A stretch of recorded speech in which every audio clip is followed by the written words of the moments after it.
Salut tout le monde. Alors aujourd'hui je vais vous présenter la nouvelle version de Windows qui est Windows 10. Comme vous pouvez voir, elle est similaire aux autres Windows, donc Windows 7, Windows 8 et Windows 8.1. Depuis Windows 8.1, on a le menu démarrer, enfin le logo qui a réapparu. Alors sur Windows 8, l'exclusivité donc c'était les tuiles.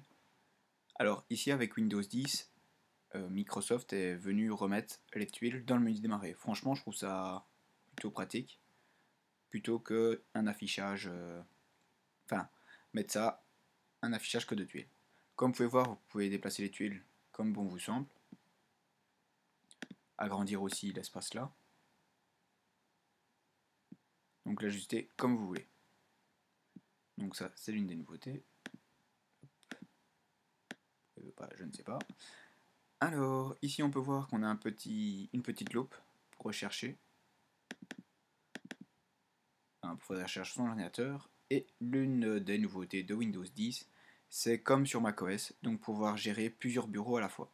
Donc comme vous pouvez voir, vous cliquez sur le bouton ici et vous mettez ajouter un bureau. Alors donc je vais vous montrer ce que ça donne tout de suite. On va aller sur le premier bureau. Donc Internet Explorer va se lancer. À propos de Windows 10, je trouve pas qu'il y a de grandes nouveautés.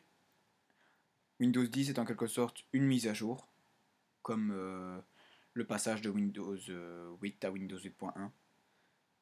Donc si vous avez déjà Windows 8, vous ne serez pas du tout perdu. Et pour ceux qui ne sont pas passés à Windows 8 et qui sont sur Windows 7, eux aussi sont habitués. Donc c'est sans doute pour donner aux gens envie de changer. Donc comme vous pouvez voir ici sur le premier bureau, on a Google Internet Explorer, tandis que sur le deuxième bureau, il n'y a rien. Ça c'était une petite exclusivité qu'il y avait sur les Mac. Avant avec Windows c'était différent, enfin c'était pas aussi clair que sur Mac. Comme vous pouvez voir, les applications ouvertes, on a un petit carré en dessous. Sinon, on a toujours les mêmes options, donc les éléments récents, pour pouvoir l'épingler à la barre, et donc toujours pour la fermer. Sinon, voilà, il n'y a pas de grande nouveauté. Si vous voulez la tester pour le plaisir, je vous donnerai un lien.